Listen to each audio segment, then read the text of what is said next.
Women's Day.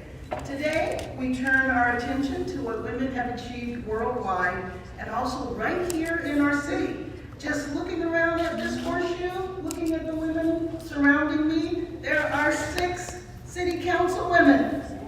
I remember we were years and there were none.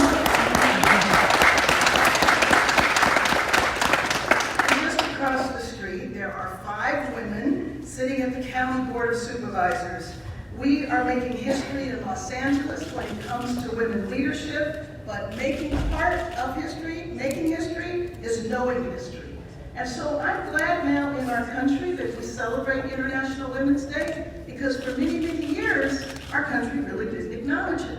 The history of International Women's Day is often forgotten. It was born out of a workers' movement amid a struggle and a tragedy like the Triangle Shirtwaist Factory in New York, which killed 146 young workers, most of whom were immigrant women working under horrendous circumstances.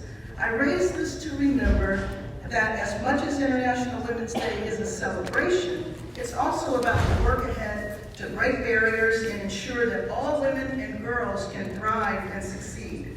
Last summer, as was mentioned by our city attorney, the Supreme Court took away the rights of millions of women across our country. But since then, we have seen a groundswell of resistance here in Los Angeles and throughout the United States, and I'm so proud of our state, where we voted to enshrine the right of women to control our bodies in our state constitution. So our message is clear. Together at all levels of government, we will all fight for our rights. So I look forward to doing that together. And I just want everybody to know, when you see all of the women here, put Los Angeles on notice. We are a unit. We work together.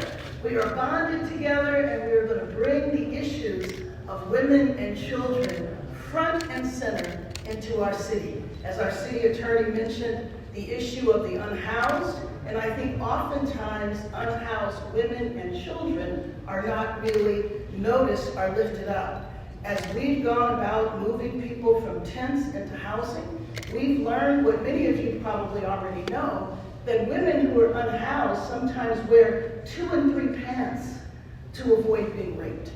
And so the violence that is occurring every day on our streets, I can say we're all united, and I know everybody in council shares this as well, that addressing this problem is also a women's issue. So happy International Women's Day, and I'm so proud to be standing amongst the women here who are leaders, but who are also friends. Thank you very much.